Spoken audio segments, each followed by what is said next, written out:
is attainable. Hello and welcome. You're watching us here on Markets Today. We've spoken about the first three headlines of the day. Let's talk about the other things that made the news today. Let's talk about the fourth one. The US Federal Reserve, it's raised the benchmark interest rates by 75 basis points for the third straight time. The latest rate hike actually takes the cost of borrowing in the United States to its highest levels in the last 14 years.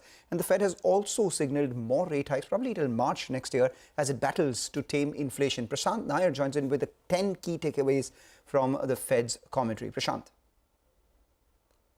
Well, thanks very much for that. So the big event is out of the way with largely hawkish implications. Let's get to it then, right? And I'll break this down in 10 points. So number one, the Fed has delivered a third consecutive 75 basis point rate hike, which is in line with market expectations and consistent with recent Fed communication as well.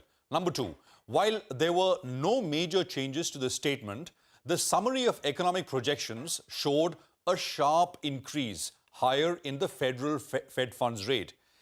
These are projections of what the Fed sees its own Fed funds rate will be by the end of the year, by the end of next year, and so on and so forth. Number three, the median for 2022 in terms of these rate projections was taken for the end of this year from 3.375, that is 3.4, to 4.4% nearly. What this implies is important. Consider this. This implies that the median participant on the FOMC committee is looking for another 125 basis points of hikes in the remaining two meetings of this year, that is November and December. That is significantly higher. Number four, the 2023 dot, which is next year, went from, these are, again, I'm saying projections for where the Fed sees its own Fed funds rate at. It went from 3.75% so far to new estimate of 4.625%. This implies another two hikes next year beyond what they expect the Fed to deliver by the end of this year. On top of that, the 2024 and 2025 rate projections show modest gradual normalization. They expect rates to come down to about 3.875 and 2.875 as well. But even these rates are in the restrictive zone. We're talking about 24-25.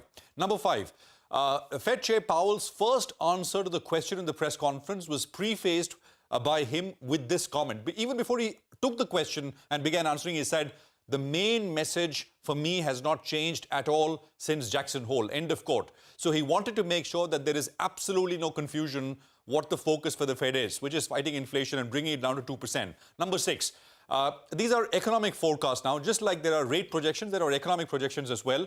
They were also revised, but mostly in a more pessimistic fashion. Why? Number seven, unemployment rate projection for 2023 and 2024 is now expected at 4.4%. This is an upward revision of about 0.5% and 0.3% respectively. The other projection is the growth projection for 2023, which was revised down, while inflation projection was revised higher. So it's the opposite of what you would want to see. Growth is being revised lower, inflation is being projected higher, and rate forecasts are moving up as well. Number nine, Powell in his prepared remarks, this is the statement which he reads off before he takes questions, highlighted that the restrictive stance of the policy is likely for some time and that history cautions strongly against prematurely loosening policy. This was the one big notable change from his July policy statement. Otherwise, there wasn't very, and this change is relatively at the margin hawkish. And last point, number 10, in the press conference in response to a question as to what will cause the Fed to slow or pause these rate hikes, right? Powell outlined three conditions: below trend growth, softening in labor market, and a clear evidence that inflation is moving to 2%. I mean, to summarize, I would say that this Fed meeting outcome has managed to surprise even the raised bar of hawkishness. The street and the market will have to play catch up with the Fed. Back to you. All right, Prashant, thanks a lot for that. With that, we go to the fifth headline for the day. Aptus Housing was the one which rallied almost 6% in an otherwise wobbly market after brokerage firm Citi bet big on the stock. It initiated coverage with the company with a buy rating. Abhishek Kothari joins in with the details of the brokerage's rationale.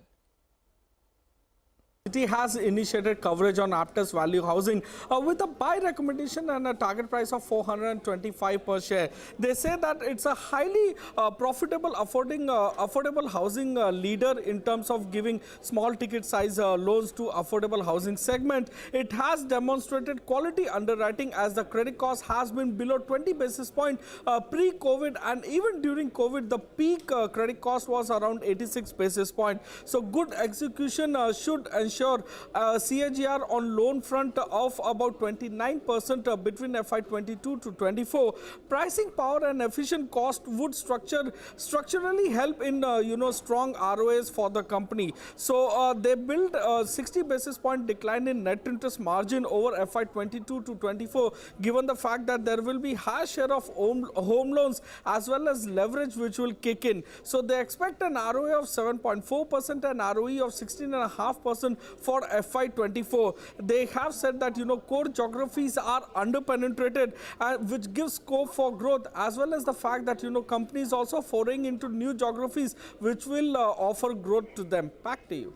All right, Abhishek, thanks a lot for that. Gokuldas Exports was the other one which soared over 4% as the company is expected to be a direct beneficiary of a weaker rupee. Not just Gokuldas Exports, but a bunch of other textile companies as well. But for this one, Vahishta joins in with the key tailwinds. Vahishta. Well, the rupee has breached its psychological mark of 80, and hence a sector like textile, which is an export-oriented sector, could be one of the biggest beneficiaries of a weaker rupee. The dollar index is already at its new all-time high. Spark Capital has initiated a coverage on Gokuldas Exports with a target price of 517 rupees, wherein Spark Capital says that revenues could grow by 43% over the next 2 years and could even double in the next 4 years on the back of a strong 480 crore capex outlay. The company's scales of operations are expected to increase significantly, and hence the company is planned to become one of the largest garment exporters of India over the next 5 years. Now, some of the catalysts for growth of the stock are India increasing its 3% share in the global woven ready-made garments trade on the back of the China Plus One strategy. Additionally, the PLI schemes on man-made fiber and some probable trade agreements. Spark Capital expects the EBITDA margins for Gokuldas Exports to expand from 10.3% in FY22 to 14% in FY26. Also, the company derives 98% of its revenues from woven garments such as outwear and casual wear, and as we know that global woven apparel consumption is already picking up, which is led by the back to office pent-up demand. Also, Gokuldas Exports derives 80% of its revenues from the US market, where the clothing retail sales are quite resilient at present. Additionally, Xinjiang ban has forced the large apparel exporters like Bangladesh, Vietnam, Cambodia to relook at their supply chains, and hence some textile exporters such as Gokuldas Exports are expected to benefit. All right, take that point. Thanks a lot for that. But problems continue for SpiceJet. The stock closed about 5% lower after the DGCA, or the Director General of Civil Aviation, extended the cap on its flights. And we learned from sources that the company may also hike staff salaries. With so much, contrasting opinion out here on SpiceJet, is the price that one has to go by. And if the price is something to go by, well, it is. Problems galore for the aviation company. Sonia Shenoy joins in with the details on SpiceJet. So, the problems for SpiceJet continue, right? As you rightly pointed out, the DGCA, the aviation ministry, has asked SpiceJet to put a cap on their flights. So, only 50% of flights can fly until the 29th of October. Having put a cap on 50% of their flights means that they cannot really maximize on this travel boom that we're seeing currently, and hence you're seeing other stocks like Interglobe Aviation rise because of that. Apart from that, as we told you a couple of days ago, they had asked 80 pilots to go on leave without pay for 3 months, citing that they're looking to bring down costs. But surprisingly, sources suggest that now SpiceJet has announced a 20% salary hike for some pilots from October onwards, and they will also be depositing the TDS of all employees in the next 2 to 3 weeks. They will also be allowing employees to access their provident fund. Now, this news comes as a bit of a surprise, although it is a positive. A lot of mixed reactions coming through. On one hand, they're asking 80 pilots to go on leave without pay. On the other hand, hiking the salary of the other pilots. This doesn't bode well for the management itself and the way they are carrying out their operations. As we've been telling you, there are multiple challenges that the company is facing. The balance sheet is severely stressed for SpiceJet, and the need of the hour really is fund infusion, which is not coming through. But purely for today, the fact that the DGCA has put a further cap on the flights until the 29th of October will hamper business of SpiceJet more. But it is done for surveillance purposes because of the safety issues that SpiceJet had in the recent past. Back to you.